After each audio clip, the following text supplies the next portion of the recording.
The broadcast is now starting. All attendees are in listen-only mode.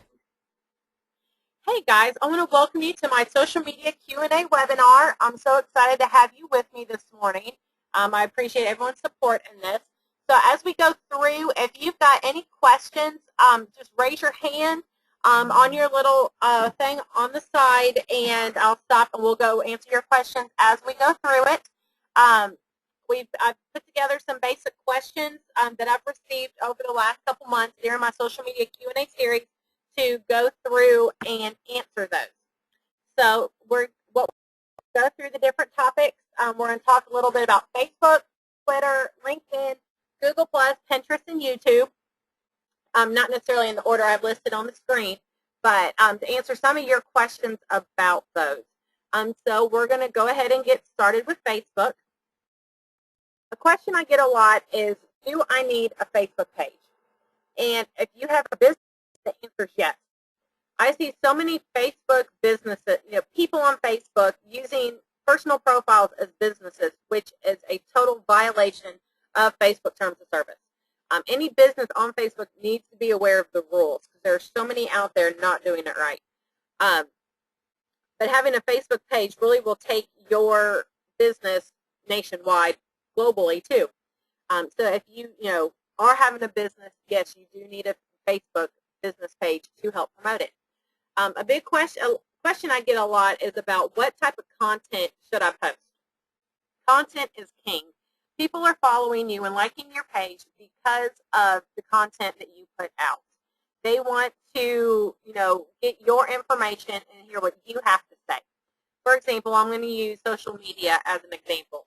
If you have a social media business and all you're doing is putting out lovey-dovey quotes, lovey-dovey pictures, this is my inspiration today, and no social media information, that's one of the quickest ways to have somebody unlike your page or hide you from their newsfeed. If I'm following someone in social media, I want social media information. I want to know what's going on. I want to know what is the latest trends. I don't want to see a lovey-dovey picture of a couple dogs with a quote. That's great maybe once a week, but people are on your page because of your content that you put out. Likewise, if you are a restaurant, they don't want to see pictures of your climbing adventure when you went to the mountains. They want to know what your nightly specials are, what offers you have for holiday bookings, or what you have for dinner tonight if there's something new on the menu. You want to put relevant content that people want on your page, and you want to post quite frequently. They say the life of a Facebook post is about 3 hours, so you want to make sure you're posting at least 2, 3, 4 times a day with that quality information that people want. Those are two of the biggest Facebook questions I get.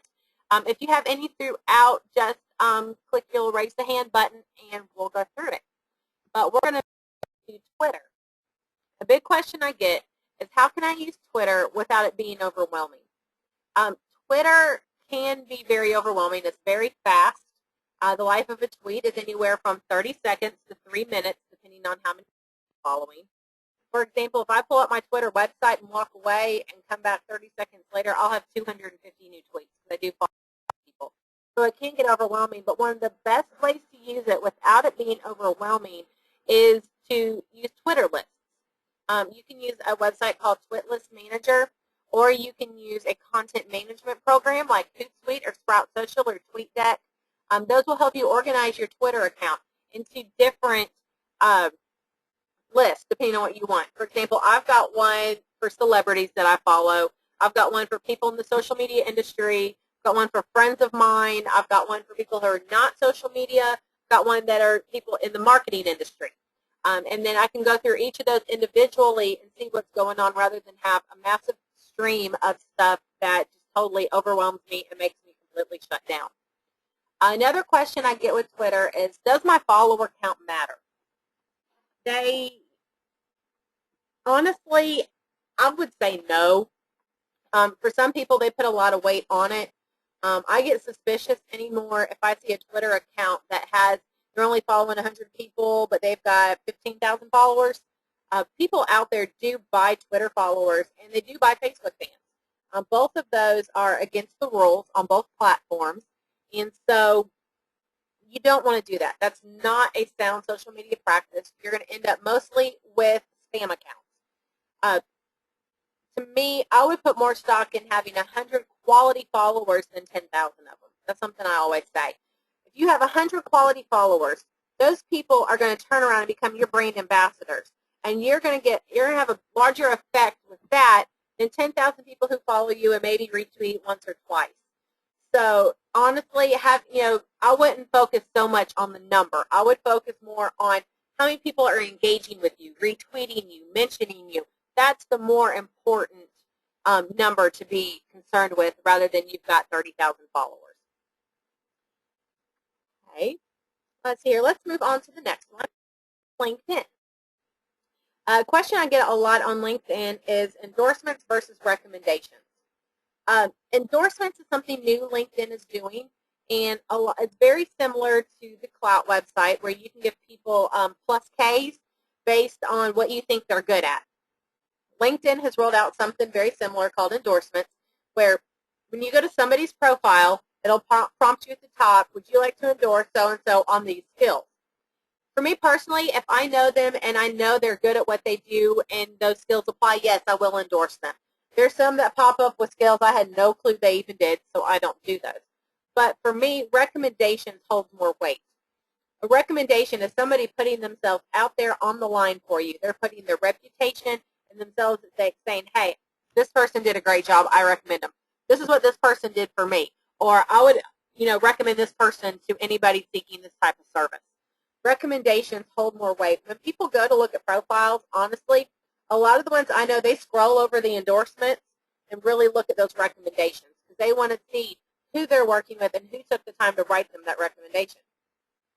Taking that a step further, you can then take those recommendations and put them on your website. I've done that. I've taken the recommendations people have given me on LinkedIn and put them on a page on my website that people can see what they're saying about me.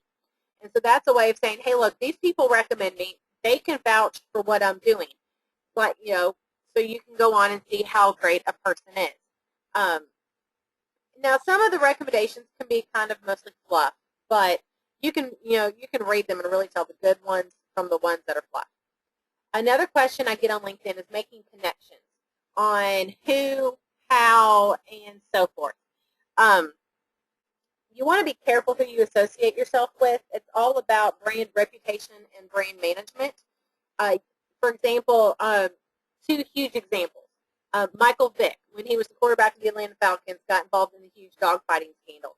And when that broke, almost all of his endorsement companies that he worked with dropped him. Tiger Woods is another example.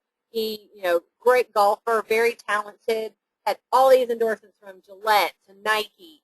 And when his scandal broke, him cheating on his wife and all the mistresses and everything he did, they dropped him left and right. They did not want to be associated with somebody who's bringing in that type of bad press.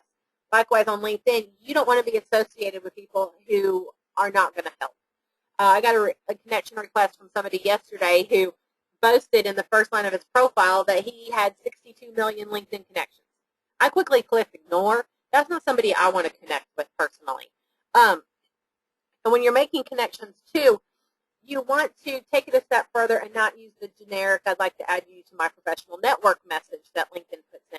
You want to take the time to craft a professional, personal message, such as, hi, we're connected on Twitter, or hi, we've been conversing on Facebook, or I know you through so-and-so, or I'm in this group with you. I would like to connect with you for what, such and such reason. When somebody sends me a connection request that has a personal message as opposed to the generic one, I'm 9 times more likely to accept that request because they've taken the time to say, hey, I want to get to know you. Here's how I know of you, and here's why. You want to make that personal connection because social media is all about people and interacting.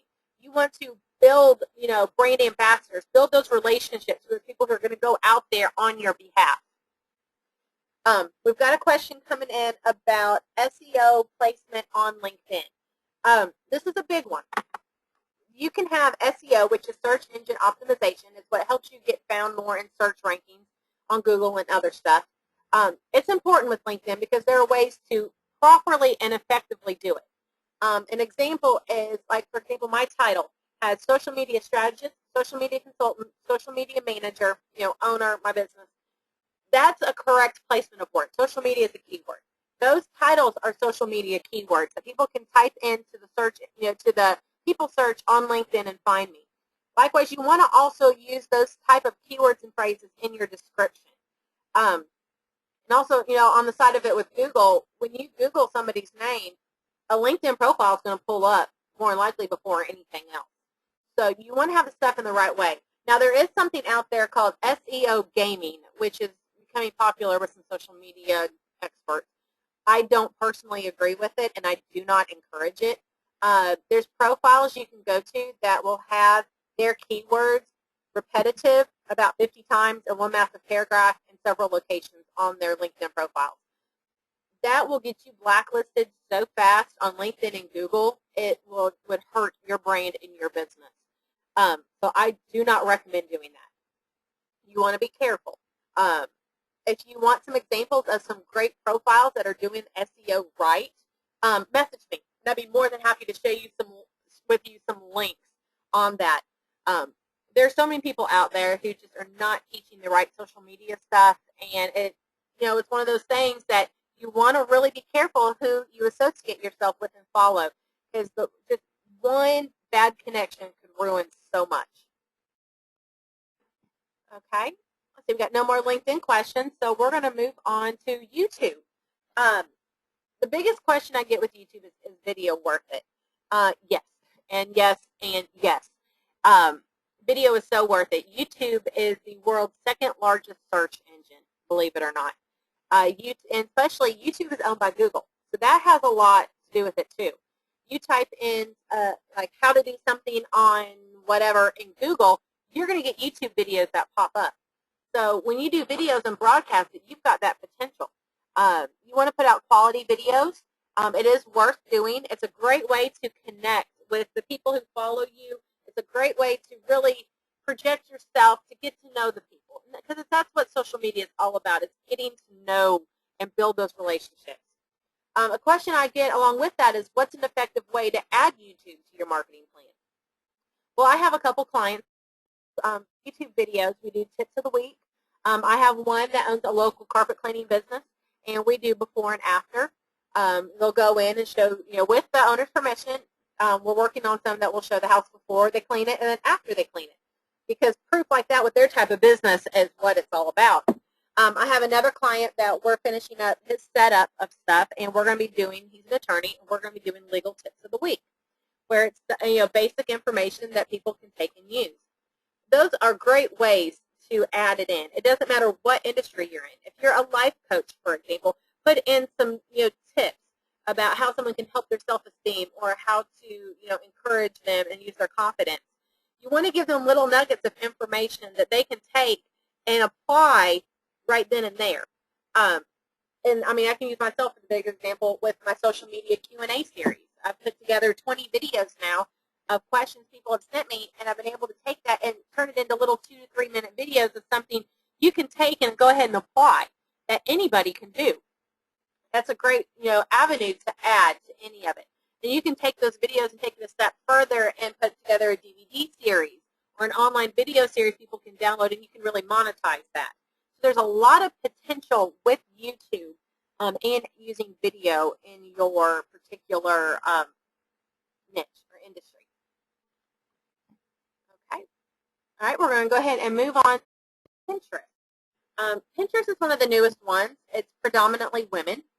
Pinterest, if you're not that familiar with it, if you can imagine cutting pictures out of a magazine and having several different cork boards around a room, and you're pinning all these ideas, like you have one cork board for clothes, one for home, renovation.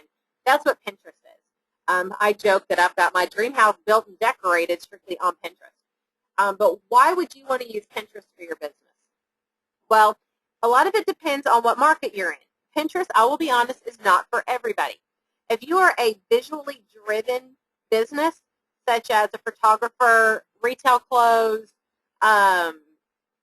toys, crafts, there's interior design, anything home decorating, even if you're a chef, Pinterest would be a benefit for you because it gets you in front of your target market, and also gives you a way to visually show off what you do.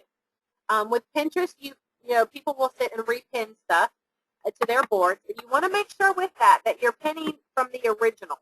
For example, if you see a recipe, you want to make sure when you repin it, the original pin came from the website, because you want to have something for it to go back to.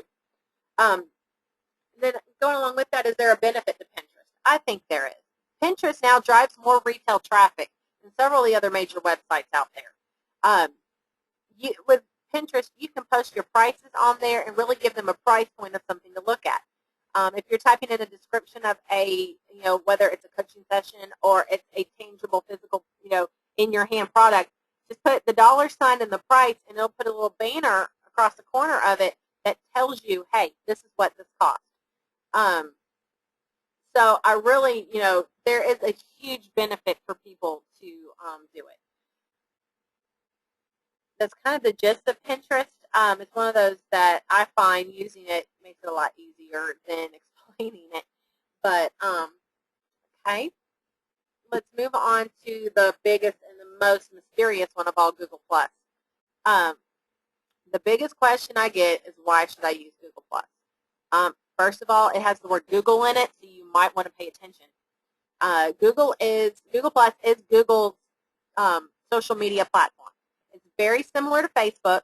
I find it to be a little more professional. Mostly it's professional men that are on Google Plus, as opposed to your 18 to 24-year-olds on Twitter or your women on Pinterest. Google Plus is very important for SEO value because it's owned by Google. Everything's indexed on Google, therefore it shows up in the Google search engine. With Google Plus, when you search stuff now, there's a +1 that you can, +1 it. A Google +1 is just like a Facebook like or a Twitter retweet. You're kind of saying, yes, I like this, whatever. With Google Plus, there's a great benefit to professionals, a lot of CEOs using Google Plus, so you're reaching a very more professional crowd. Google Plus, the crowd is very similar to LinkedIn. They're your more serious professionals, whether it's Twitter and Facebook is kind of like your parties. But Google Plus is a big that everybody needs to incorporate. You can use it. You can schedule posts on a Google Plus business page through Hootsuite. The public one is what gets incorporated into Cloud Scores and some of those. So you can use both personal and business. That's another question I get is, should I use a Google Plus personal or Google Plus business? If you're branding yourself, I would stick with the personal profile. That is indexed a lot more than a business page. The Google Plus business page, you cannot add people to your circles without them adding you first. That's the big downfall. I personally prefer the personal profile, and that's what I'm using. It's still fairly new. Google is not quite 1.5 years old, so there is still a lot there or playing with and fixing it. And all that rolls into why is it important. It kind of goes back to the point I was making about it being owned by Google. The fact that it does have a massive SEO, search engine optimization value. It is not something that you should overlook. There are oodles of articles out there about why you should use Google+. I really do foresee them giving Facebook and some of the others a run for their money. You want to basically have a well-diverse social media presence, and being on Google Plus is one of those. Since it's fairly new, they do have some really cool options like the Hangout. It's kind of like a big, massive video chat room. It can integrate into your Gmail. It can integrate into your Google Calendars. If you have a Gmail address, you do have a Google Plus profile, whether or not you realize it. Since it's all part of Google, it's all there. Let's see here. Oh, I have a question coming in about Google Plus, pages, maps, all that. Yes, you can have the two linked together. The question was about, can you link your Google Plus page with Google Maps? If you have a business spot on Google Places, you can go to google.com and type places into the search engine and it'll pull it up. It's kind of like marking your spot. I did one for my business even though I work from home, and I really did not like putting my home address on there, but I wanted to make sure my business had a spot on there. But likewise, when you can +1 that off when it pulls up, which will show up on your profile, you also can, when you list your address or whatnot, business, on the Google Plus page or profile, it pulls up in Google Maps. So if you're in Google Plus and you see a restaurant you've been wanting to try and you click on their page, then it'll pull up the map to their location. So Google has really integrated everything together, which is really nice and really convenient. I'm kind of going through. Let's see here. Any more? We're going to go on to a take all any other questions you guys may have in general. Okay, I've got one coming in right now. How to promote your website using social media, and what are some great ways to do it? That's a great question. A great way to promote your website with social media is to interconnect all your links. If you have a WordPress website, there's a great plugin called Tweet Old Post. I like that one a lot for the fact that it will it'll pull articles that I may have written a couple months back, and they'll tweet them out for me. So I'm getting a continual stream of people going to my website and looking at my information and such. That's one of my favorites. There's also, if you have a WordPress site, there are plugins you can get that would automatically post to Facebook for you and several of the other platforms. But I say anytime you do anything on your website, you need to go ahead and automatically post it to all your social media links. That's a great way because you've got a different audience on each of your different platforms. Your audience on LinkedIn, I can guarantee you, is going to be different than your audience on Pinterest, which is going to be different than your audience on Facebook. Likewise, that's different from your Twitter. Now, you'll have some that are the same that follow you on all your platforms, but I can guarantee you, you're going to have a different set on each of your different platforms. So it's best to continually cross-promote those links. And also, anytime you do anything on your website, you want to make sure you let people know. Like if you have redone your About Me page, you want to blast that to everyone and say, hey, check this out. It's all about driving traffic back to your website. And another important thing, regardless of what program you use to your website, you want to make sure you have all of your social links on there so they can connect with you easily. So they know they can follow you on Twitter and you're going to post your information on Twitter. They can also see what you're going to post, any videos on YouTube that can connect with you and follow you there. Whereas they may not get to your website, but they can find you on YouTube and click to your website from there. Cross-promotion is, very important. And using programs to schedule it out for you to save you a couple steps is important too. Using Sprout Social, Hootsuite, Social Aim, there's several of them out there. I have my personal preferences. If you want my personal recommendations, please feel free to contact me, and I can, tell you, what I prefer to work with, and I can give you contacts for those programs too. If we don't have any more questions, I do have a poll I want to put up. It's kind of wanting to find out what platform you're struggling with the most. I'm going to go ahead and, I've got it live, so you guys can start voting. Like I do with my social media Q&A series, I love to get input from you guys so I know what to address and how to help you. I'm very blessed to have the support of all of you guys as I started this series. And every Thursday, I have a new video posted usually between 8 and 9 o'clock Eastern on my website, on my Facebook page, which this week it'll be this webinar. So if you know someone who couldn't attend, please feel free to share the link so they can watch this. There's some great information I don't want you to miss out on. But every Tuesday, I open up my Facebook wall to take your questions. And what you guys need help with is how I kind of formulate my Q&A series. I take those questions and try to answer them in 2 to 3 minutes to give you, your answer and how you can do it. I'm looking at our poll on the side. It looks like it's split, honestly, between YouTube and Google+. That seems to be what people are struggling with the most. So I will address some more Google Plus and YouTube stuff going into the future with my series. And as always, anytime you got questions, please, message me, tweet me. Here's how you can connect with me. Those are my website plus my major platforms. If you're not following me, I encourage you to do so. I would love to connect with you and get to know you better. And seriously, if you've got any questions, message me anytime. It could be the most random question. If I can answer it or get you, direct you to the right, the blog post or something to help, I will do my best to do that. So I appreciate your support with my social media Q&A series, and I, also appreciate your participation and sitting in this with me. I hope to be able to do more of these in the future, but I hope you have a great day, and we will talk later.